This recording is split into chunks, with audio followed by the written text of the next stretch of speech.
welcome to another AH-94 tutorial. Today I'm going to show you how to use the weapon system, basically the function of the gunner in front. So we're going to start with the loadout. So on top you're going to put on the radar. On the sides you can use the AH-92s, it's for...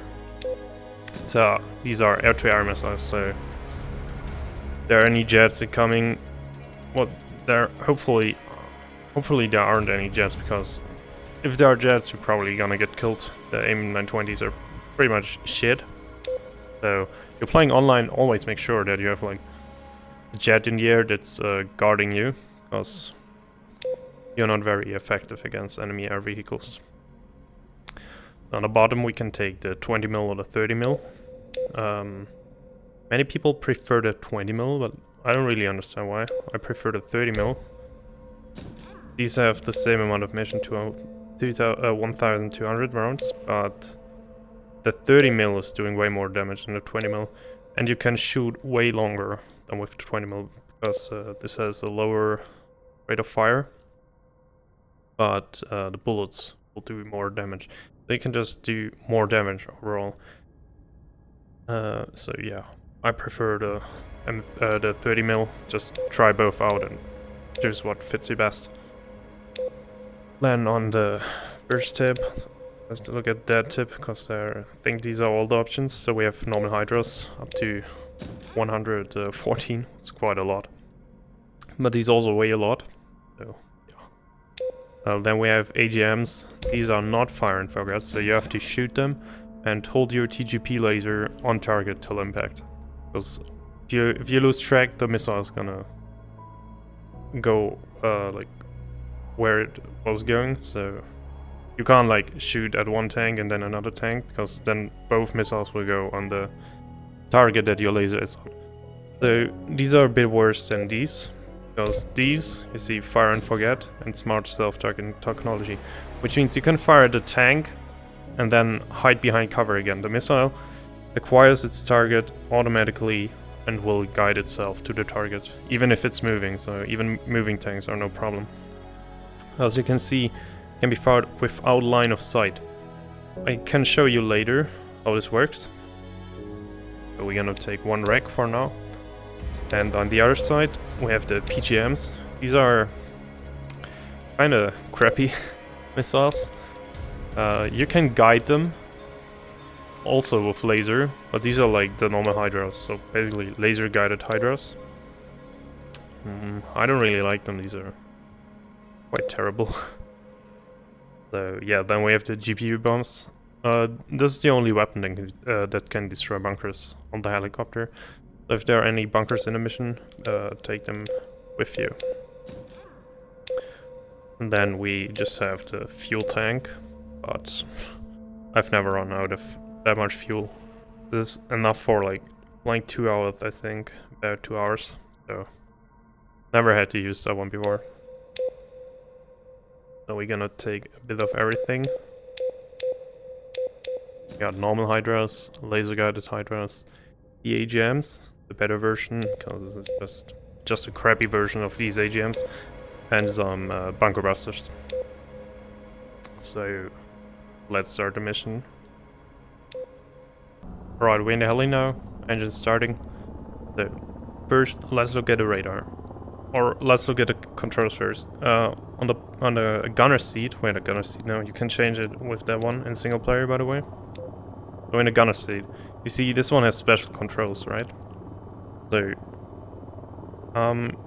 this place is not really suited for flying, because you only have like the flight collective with the wheel brake.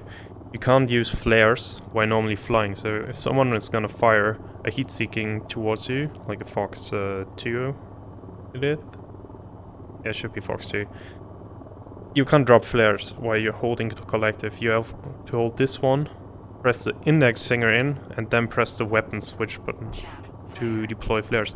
Also set your flares to double, because if you're staying still in the air and someone fires a heat-seeking on the right side and you drop a flare and it comes only out on the left, the heat-seeking can't see it, so it will still target you. So make sure to release double to always drop it from both sides and then just dump some.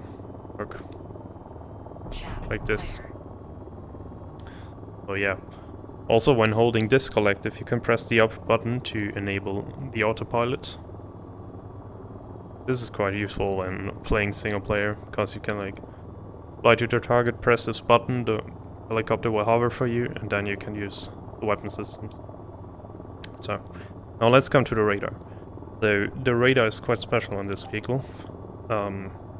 Because you have... This is a ground radar and not a normal air radar like the other ones. So it also has like way less range. On the other ones you can go up to 64 miles, I think. One has only 8 miles. Yeah, these are just the normal range controls. And now we have got something special. We have ELVTN, which stands for elevation. So the radar isn't scanning like all the way up and all the way down. It's only scanning for a small amount of degrees. And what you can set here is the elevation. So minus 10 for minus 12 for example will go minus 12 degrees down. You can see your degrees on this scale here. So there's like 5, minus 10, minus 5, minus 10, minus 15.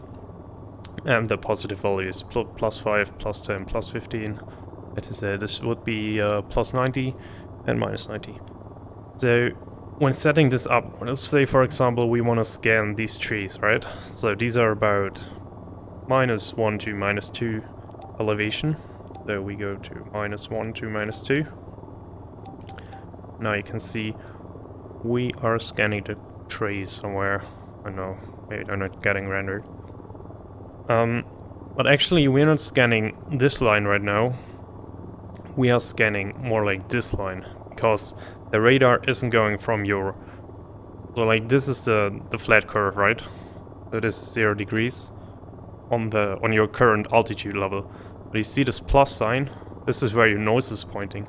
So now we are scanning minus 2 degrees here. But if we get the nose up, we will also go with the scanner up. You can see we are now scanning these, and if I accelerate forwards, we are scanning something different. So keep that in mind. I'm gonna show you better if I drop like this. You know, we're scanning pretty much the ground. And now we should be scanning the air. See, so when making the elevation, make sure to make the calculation from your nose and not from the altitude 0 level. So that's point number 1. Then this one is special. If we see an enemy, we can select it.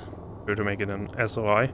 We can select the target, press on it, and then slave it. You can slave the tats on it. I'm gonna look for an enemy real quick, and then I'll show you again. Alright, we are approaching some targets now on the beach over there. As you can see, we got some diamond shapes, like that. A square with a dot in the middle. These are enemies that the radar is picking up for you. For example, if I power it off, these will also vanish. There, you see it? Yeah. So we can then select these targets, press it once, and it will lock onto the target. Now it's scanning like the whole area where the target is. Now you can identify what the target looks like and what type it is. So you can now press the slave button. We power on the test. If we press now slave, the test is also locked on it, you see. Now I can unlock, look for another target. Sometimes it's a bit hard to select different targets because they're all on the same spot. Then I'll press slave again, it goes to the next. So as a gunner, the slave function is quite... I don't know, I never use it. But if you have like a pilot and a gunner, it's quite useful if the pilot has... When I'm the pilot and I have a gunner, I always set this one to radar, this one to nav. And then, while my gunner is shooting, I can control the radar for him, so he doesn't have to do this. I can readjust the elevation while he's doing the gunning stuff. So, for example, now we are, like I said, so we need like about minus 10 degrees to scan them. So minus 10, Now we scan him properly. So I'm selecting targets for him.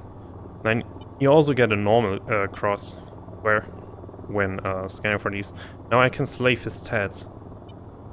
So you see, now he's aiming for it. So yeah, when you're a pilot and you have a gunner, if possible, if you have time, control the radar for him. Readjust the elevation and shift for him. Okay, yeah. So once you slave one, just press unlock to unslave again. And that's pretty much about the radar. Oh, right. There's one more mode, the air mode. You can see the ground targets now vanish. But we can scan now. You also have to control the elevation for the air mode. We can scan now jets.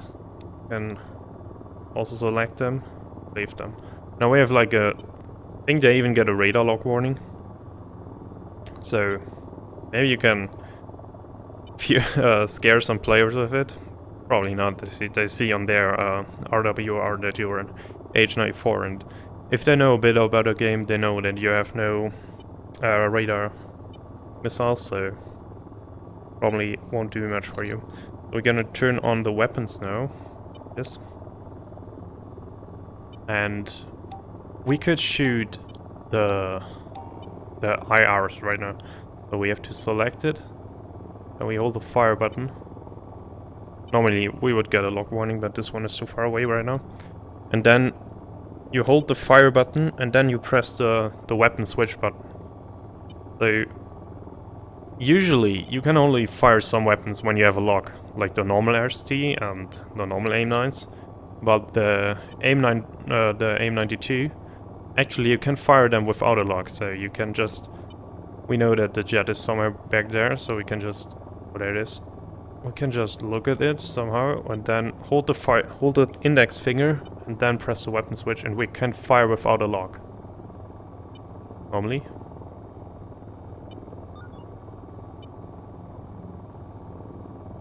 Okay, that's a fail.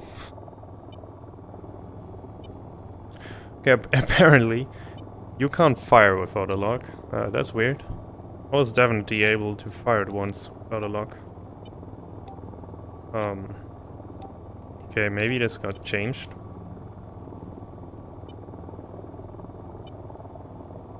This is weird. Nope, okay. Weird. Normally you should be able to fire them without a lock. I'm not sure why it isn't working right now. Yeah, anyways. On the air mode, you can always also see incoming missiles. Like with the normal red missile icon. You don't really get a warning though. So for heat seeking and shit, you only get the missile launch warning and the radar lock warning. But that's it. So, yeah. So let's move on to the main gun, which is the gimbal cannon on your ground. You can see where the gimbal cannon is aiming with this cross. So with this cross, and this cross is where you're looking. Plus cross is where you're looking, and sideways cross is where the gun is looking. Right now you see when I lock it forward or even turn it off, the gun is still looking where I'm looking, so I can shoot in this direction or in this direction. Once I turn the TADs on and get like a target, like one, like this, see the gun is now locked onto the target, it doesn't follow my head anymore. So if I forward it again, weird, the gun should now follow my head, actually. Oh, okay, never mind. It's when it's not an SOI, I see. Okay, sorry for the wrong info. So when the TAS is not an SOI screen of interest, it will follow your head around. Well, once you make it SOI, and will follow the TAS. Some useless information. Maybe you're like wondering why you can't shoot something. You have to make it an SOI. Okay, of the controls, this one is for left, right, up, down movement, and the right one is for zooming in and zooming out. So now I'm pressing button up, button down, thumb down, and here you can just move normally the TAS around. It takes a while to getting used to it, but once you are, you can take a lot of targets out in a short amount of time. Also just fire some cells and then some shots and then select the next target, because the bullets would take a while to travel there. But the game, the gun is calculating where the vehicle will be if it's moving. It will shoot in front of it. For example, let's look at the jet real quick. It's here. And select the jet. And now you see the jet. Once the bullets will impact, the jet is gonna be there. So it fires in front of it, and you will see the bullets are okay. No, took off, so it evaded the bullets. But you actually can like fire at targets moving and then move to the next one, because the helicopter is gonna do the calculations for you. You don't have to pre-aim. You can just fire one target, select the next one, fire some bullets, next one, fire some bullets, next one. Yeah, stroke all of them. Yeah. For example, these below us. See the gun? It has no range. Even now it's aiming a bit in front of them, so the bullet will impact where it's going, where it's gonna be once the bullet will be there, so they meet. Okay, so this is the gimbal cannon, the most useful one. It has quite a long range also, like fire really far. It will also aim up a bit. So I'm aiming at this point of the hill, but the gun is shooting more upwards, you see? Because it's calculating also the drop-off of the bullets. I'm still impacting there. Though you see the spray is also quite big. Where I was aiming and the bullets were hitting around it. So the further you are, obviously, the less the chance is that you're gonna hit the target. So that's it. Let's move on to the next guns. Let's take the AGMs first. So these are the AGMs. These are just like any other AGMs in the game. Just select your target like this. And then make sure to set them to uncaged manual, not auto. Because to fire them now, I can't fire them now. I have to lower myself till I get a lock. I only get a lock if I almost aim at the target anyways, and then I could fire. But if I set it to uncaged manual, you can see I'm not even close to the target now, right, with aiming, but if I press fire, it will automatically get a lock, even though I'm not in range, right? I can get a lock from this one. Now I'm holding the index finger, but to launch a rocket you will have to hold the index finger, get a lock, and then press the weapon switch button. We're gonna get a lock. Target real quick again. Like this. There. And also the missile is showing you about a range of 7 to 8 nautical miles, but actually can reach about 10, I think. About 10 miles should work. So we probably would miss now if we fire it, because we're way too close. Something really useful with the helicopter is when holding this is like the Comet Collective on the gunner on the pilot seat, because you can fire the flares here. Here you can only activate the wheel brake, no flares. So if you hold this one, press the modification button, which should just be the index finger, and then press up or down. You can move the pylons. Pylons are see, it's moving up and down, the weapons. Then you see also, this is where if I would fire it straight now, it will go this direction. Move the pylon down now, you can see I can even target like right in front of me. I find the tanks again. No, I can't. Oh, damn it. Oh, there they are.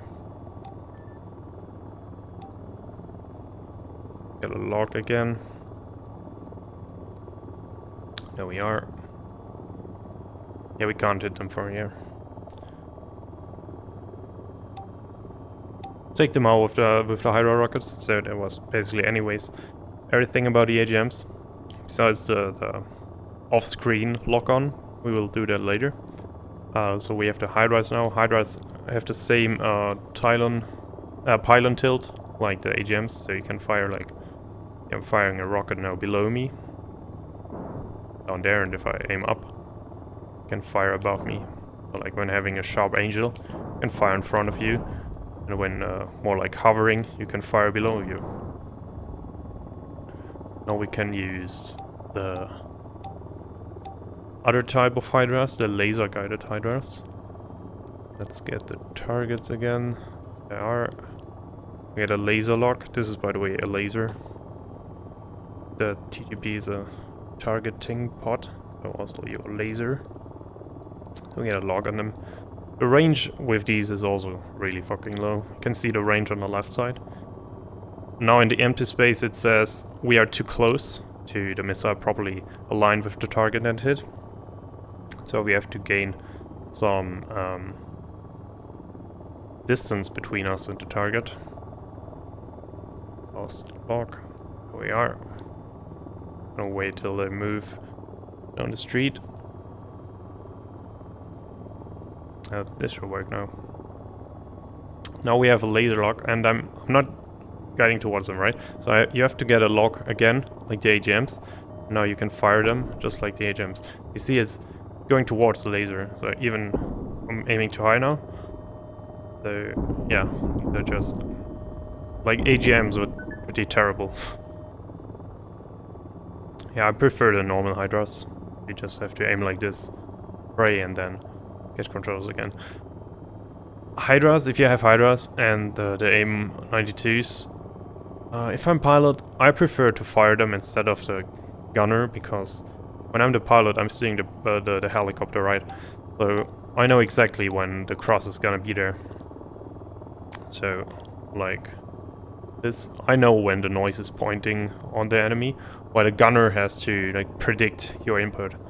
So if I wouldn't be flying, if I would have my hands like this, and the pilot is flying, I would have to think, okay, the pilot is the nose is now gonna be above the target, and then I have to like predict his movement and fire. But instead, if you're the pilot, you can just, you know what you're gonna do, right? What your input is, how the plane is gonna behave. You can like predict when you have to shoot. So yeah, same with the AIM-92s. So next we're gonna do the GPS bombs, the last type of weapons. So if you have a bunker, these are hard to destroy, you probably know. You need bombs for this. So let's get a target. Let's say we have a bunker down there. And let's try to fire once more. Oh, okay. Doesn't matter. So let's say a bunker would be in the middle there. Middle of the park there. You have to gain some distance between you and the target for the bunker. Because these are normal bombs. But, you know, we're in a helicopter. If we drop the bombs now, they would just fly down, right? So these bombs are equipped with a booster, like a rocket. But they're still bombs. So we aim at the target. Now we can't fire them. You see, we can't fire them because these are GPS bombs. So we first have to do a GPS target. Also make sure to set up the GPS to target mode auto, so automatic. Because let's say we have two bunkers, right? So this one and there's one. And now we have it on manual. So manual, gonna select the GPS targets, first target. This is the launch screen. You see, they are not optimal. Now they're optimal, so the inner circle is the more optimal launch. The outer circle is, it's like, it's okay to launch, but not the best. Not the best chance for impact. So we fire it at the target number 1. Now you see, we're still targeting target number 1. If you fire another one, it will still fly to target number 1. As you saw the missile, the impact there. So if we wanted to, if you have like, let's say we have 7 bunkers on these buildings, right? We don't want to fire one, select the next target, fire one, select the next target, etc. So we set this one to automatic, and now you see, once I'm firing, what is this? Automatically select the other target. Impact. So once you fire, this one is selected. You can see it with the double square. Once I fire, it will select the other target. So we'll go down the list.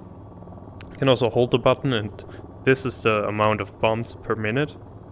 So it would, if I hold the button for 1 minute, we would release 240 bombs. Obviously, we don't have that many. And there's also the dump mode, which is kind of fire them blind. Just like, you know, it's just firing them straight without any targeting and shit. Not very useful. Just set this to automatic and you're good to go. So that's it for the bombs. Let's do the last type I promised you, the blind firing. So let's say we have a target. Well, we can't see the target. Okay, we're gonna take the one, it's an oil platform back there. So we select, by the way, if you hold this one and press the weapon switch button, or like the upper button, you can switch the TGPs, you see? So yeah, select this one, and these are boats, I think. Yeah, these are boats. Yeah, they're moving. See, they're moving down the river. We're gonna go to GPS, make a new group. Then we're gonna aim a bit in front of them, like this. Now we have a target there. See, let's say we are hiding behind a hill. So let's say this building there is a hill. So we're hiding behind the hill right now. And we don't have visual on the GPS target, right? And the AGMs are laser guided, right? So we need to have visual to the target. What we can do though is, because we have the GPS point now, we can slave the TADs to a GPS point by pressing GPS acquire. And now the GPS, the TADs is not aiming in front of the building like the camera is showing. It's actually like aiming behind the building. So see it also with on this side. If I delete the GPS target like this, see this yellow cross is where the TGP is aiming. So we're actually hiding behind. We are aiming behind the building, even though we have no visuals. So if you have a jet in the air and it's sending you a GPS group of targets, you can shoot behind the hill. Because, you see, I can get a radar lock, even though there's a giant building. Not a radar lock, a weapon lock. Even though there's a giant building in front of me. So I can, for example, also, I can first increase the pylon tilt. Have a steep of an angel as possible. Now I can fire above the building. So you see, I'm still behind the building, having no visuals. I'm gonna fire it like this. See, it's avoiding terrain, going over the hill, or in this case a building, and then still flying towards there. We can now gain some visual and wait for impact. There it is, impact. So even though we didn't have any visual line to the target, we were still able to fire it. If I would have pre-aimed properly, we could even hit the boats, because the AGMs can acquire a target on its own. So we made like a blind fire, because we don't have a lock, right? We only have an area. But once we get a target, like this, we have a point there, FO. So we now fire it, it will look for the target. If I fire it like this, it will look for any target. So we can predict it's gonna be here, right?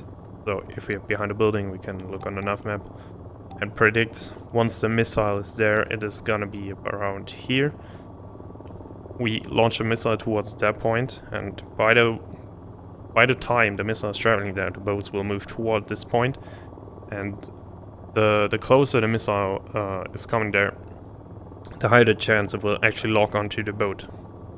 So you have to probably predict basically. So, yeah. That's pretty much for the gunner position. Anything I missed? I don't think so. With a radar screen. GPS countermeasures. Yeah, that should be it.